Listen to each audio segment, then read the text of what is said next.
I left work early, skipped bonus dinner, and took a $540 flight for Christmas Eve. My chair had a sticky note reserved for Brian's fiancée. "She's new here," my mom said. "We figured you'd be fine standing." I said, then picked up my bag and left. 31 minutes later, my sister texted, "So sensitive." It wasn't a big deal. I opened my app, paused the family support, but what my dad said at 9:04 p.m. changed everything. I flew across the country for this. A $540 one-way ticket, left the office at noon, skipped the company bonus dinner, threw everything into a duffel, and sprinted for the airport because family mattered, because I still believed showing up counted for something. I hadn't seen them in person since last Christmas. We'd done the group video calls, the birthday texts, the miss you too emojis, but this year I was coming home. I imagined the smell of roasted ham, the way my mom always burned the first batch of cookies, how Dad pretended not to cry during the midnight prayer. I imagined my seat at the table. Turns out it was already taken. Literally. I walked into the dining room, snow still melting in my hair, holding a half-soggy gift bag with Dad's favorite whiskey inside, and saw the Post-it note first. A little pink square stuck on the back of a dining chair, reserved for Brian's fiancée. That's it. No joke, no ha-ha gotcha. Just those 5 words in Mom's handwriting. I stood there blinking at the note like it might disappear if I squinted hard enough. "Oh," Mom said, stepping out of the kitchen with her usual smile, as if I hadn't crossed 3 time zones for this dinner. "She's new here," she added with a shrug. "We figured you'd be fine standing." Standing. Like a waiter, or worse, like I didn't belong. I said sure, quietly, automatically. Then I turned around, picked up my bag, and left. I made it 31 minutes down the icy road before my phone buzzed. So sensitive, it wasn't a big deal. For my sister, not even my name. Just that. I stared at the message, heart pounding, thumb trembling above the reply button. Then I opened my banking app and paused the family support transfers. Done. But what my dad said at 9:04 p.m. changed everything. It wasn't the Post-it note. Not really. That was just the match. The gas had been leaking for years. I didn't drive back to my hotel. I parked at a gas station down the road, watched the snow thicken across my windshield, and let the heat blast until my ears burned. Then I started thinking. The truth is, I've always been the one who made it easy for them. When I got my first tech job, Dad said, "Now you can finally take care of your family." Not in a joking way. In that heavy-handed, serious tone that meant start paying the bills. So I did. I started covering their internet, their car insurance, even their winter heating. Quietly. Automatically. Because that's what good sons do, right? Brian. He was the dreamer, dropped out of college, spent 2 years couch surfing and finding himself. When he came back broke and bruised from a failed ski startup, I let him live with me for 9 months, rent-free.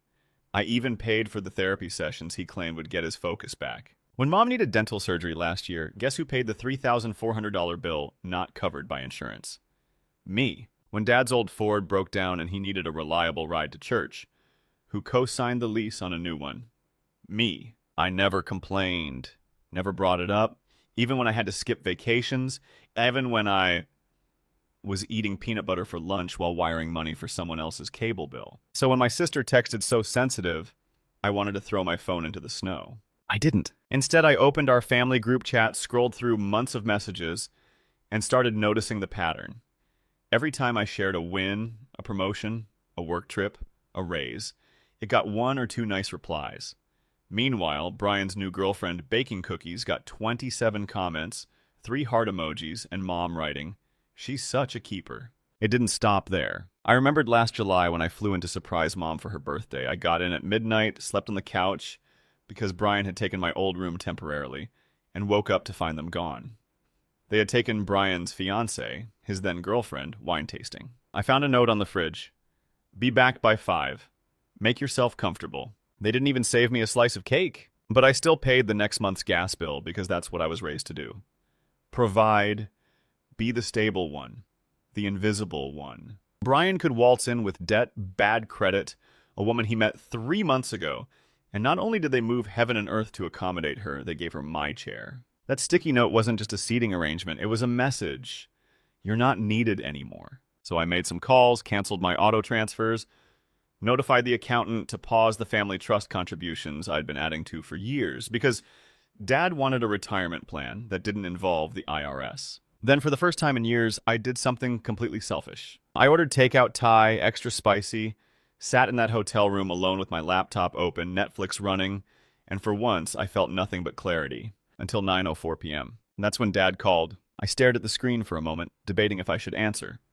My finger hovered, then tapped. "Hey," I said, flat. There was a pause, the kind that fills with meaning. "You left, you babe," he said. "Sure did." "Your mom's upset. She's also the one who gave my chair away." Another pause, longer this time. "She didn't mean anything by it." "Sure. Let's say she didn't. What about Brian texting me 2 hours ago asking if I could help fund their wedding next summer?" Silence. "You didn't know that part." Dad sighed, deep, heavy, familiar. "You know how things are. Brian's not as fortunate as you." "Fortunate," I laughed. "No, Dad, Brian's reckless. I'm responsible. There's a difference. He's getting better. She's good for him. She's sitting in my chair. Don't be dramatic." And there it was. The golden phrase, the one they always used when I dared to speak up. I closed my eyes, pinched the bridge of my nose. "You know what, Dad? I'm done being the guy who works 60 hours a week so everyone else can play pretend. I'm done being your safety net. We never asked for it." "That's nonsense," I snapped. "You expected it. You think because I never complained I'm okay with it? Well, here's the truth. I'm not. I haven't been for a long time." Silence, then softly, "Son, it's Christmas Eve, and I'm spending it alone in a motel next to a gas station because you needed Brian's fiancée to feel welcome more than you needed your son at the table." Dad didn't speak again, so I ended the call, and that was the last time I heard from him for 4 days. I didn't plan to go back. Not after what they did. Not after what they didn't do. But then Brian called me 3 days after Christmas. His number flashed on my screen, and my first instinct was to ignore it. But curiosity is a cruel thing. I answered. "What?" There was hesitation. Then, "Hey man, so weird question. Did you cancel the family support transfers?" I leaned back in my chair. "Yeah." "You didn't tell anyone." "Wasn't required." "Okay," he said slowly. "Well, things are kind of tight. The January mortgage bounced." "I'm aware." Silence. Then in the softest, fakest voice I've ever heard him use, "Maybe we could talk." I laughed. Hard. "Oh, now you want to talk?" "What changed, Brian? Run out of Post-it notes?" "It was just a seat, bro." "No, it was a message. You and Mom made that pretty clear." I hung up. 5 minutes later, Mom texted. "Mom, can we meet for coffee, please? It's not what you think." I didn't reply, because I already knew what was coming. Dad called that night. I let it ring. He left a voicemail. "I think we need to talk face-to-face. Sunday dinner." I stared at the phone, heart hammering. Sunday dinner? My old ritual, pot roast, apple pie, everyone pretending they weren't quietly bleeding me dry. Something inside me said go, but not to reconcile, to end it. I showed up Sunday evening, knocked once, then let myself in like I always had. The house was clean, suspiciously clean, like they were staging a peace treaty. Mom came out first. Apron on. "You came," she said, smiling like we hadn't erased each other over Christmas. Dad was in the armchair, holding his reading glasses like he wanted to seem occupied. Brian and his fiancée were on the couch. She wouldn't even look at me. Probably embarrassed. "Good, dinner's almost ready," Mom chirped. "No need," I said. "I'm not here to eat." Everyone froze. "I'm here for one reason, to say some things I should have said years ago." "Sweetheart," Mom began. "No," I interrupted. "You don't get to sweetheart me. Not after what you pulled. It was just a Post-it note." "You think this is about that chair?" I laughed. "That was the cherry. This is 20 years of you all treating me like the dependable one, never seen as a person, only as a solution." Brian scoffed. "Dude, you're being dramatic again." "Don't. Just don't." I turned to Dad. "You let it happen. You watched me work overtime, pay your bills, cancel my vacations while you threw parties for this fool when he remembered to tie his shoes. You let him sit in my seat and ask me for money in the same breath. And then the worst part, you all thought I'd just keep doing it." Dad stood, slow. "We never asked you to." "Exactly, you expected it, because I never said no." Brian leaned forward. "You were always the one with money. You don't even have kids. It wasn't a big deal." I turned to him, fire in my chest. "You know what is a big deal? Working 60-hour weeks so Mom can have cable and you can plan a rustic vineyard wedding for your Tinder match. I was good enough to pay for your therapy, but not good enough to sit down at the dinner table." "Got it." Mom looked like she was about to cry. "We didn't mean to hurt you." "You didn't mean anything. That's the problem. You never thought, not about me, only about what I could give." The room was silent. Then I pulled the envelope from my jacket and tossed it on the table. "What's this?" Dad asked. "Your taxes. I won't be doing them this year. You'll need a new CPA." "Wait, what?" Mom looked confused. I transferred the car lease back to your name. Cut off the insurance. You've got 60 days before the health coverage under my name expires. Oh, and Brian. He looked up confused. That wedding fund you asked about? Spend it on chairs, because I'm not coming. You're not serious, Mom gasped. Oh, I'm dead serious. You made room for someone else. I'm choosing to make space for myself now. And I walked out. They didn't follow me. They didn't stop me this time. They knew. When I left that house, I expected silence. What I didn't expect was how peaceful that silence would feel. The kind of silence that wraps around you like armor. No buzzing phone. No guilt-tipped requests. No, can you just help out this one time that always turned into a dozen times? Just quiet. On Monday, I walked into my office with a smile that startled the receptionist. You win the lottery? She asked. I laughed. Kind of. I didn't explain. But that was the first day in years I drank my coffee hot, ate lunch without checking my bank balance after wiring someone a rent payment, slept through the night without waking up to a text from Brian saying, Bro, can you help out just until Friday? By Wednesday, the text started. First, Mom. Mom, honey, your father's upset. He says, we need to talk. Please come by this weekend. Ignored. Then Brian. Brian. Hey, man, Dad says you canceled their dental insurance. That's messed up. Brian. Also, do you still have the login to the Hulu account? We can't get in. I blocked him. Then came the call from Dad. I didn't answer. He left a voicemail that started calm and ended like a threat. I just don't understand how you can abandon your family like this. After everything we've done for you. I laughed so hard I nearly dropped my phone. After everything they had done for me? You mean like giving my chair to a stranger, like taking every financial bailout I offered, and still making me feel like the difficult child every time I set a boundary? No, not this time. They expected me to cave, to feel guilty, to walk it back like I always did. Instead, I did something worse for them. I thrived. I signed up for a 2-week photography retreat in Oregon. Something I'd always wanted to do, but never could afford because I was always covering someone else's bills. I rejoined my gym, took long walks, deleted the family group chat, blocked my sister when she added me back. I got drinks with a few coworkers and, for once, didn't lie about why I looked so tired all the time. I told the truth. My family's a financial black hole.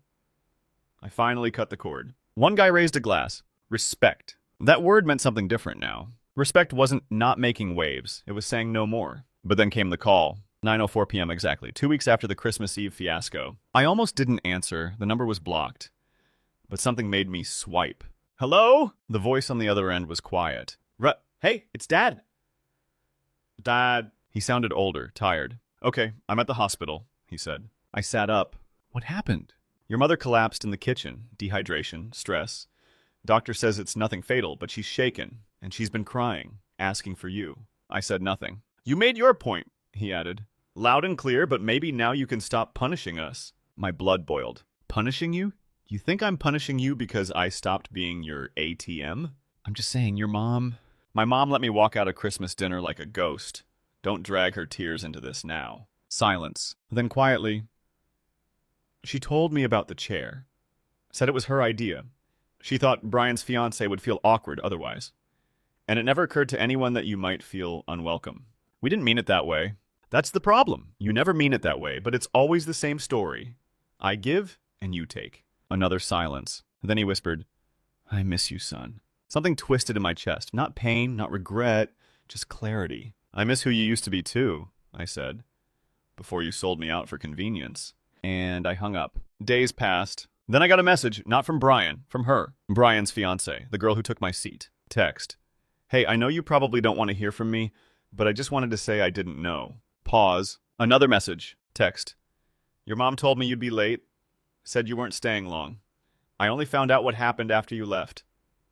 If I'd known, I never would have taken your chair. And then the kicker. Text. Brian told me you were rich, that you'd be fine standing, that you don't care about family stuff anyway. I'm so sorry. For a second, I didn't know what to feel. Then the truth hit like a punch. He knew I was coming. He told her to take my chair. He knew what it would do, and he wanted it. Because deep down, Brian had always hated what I represented.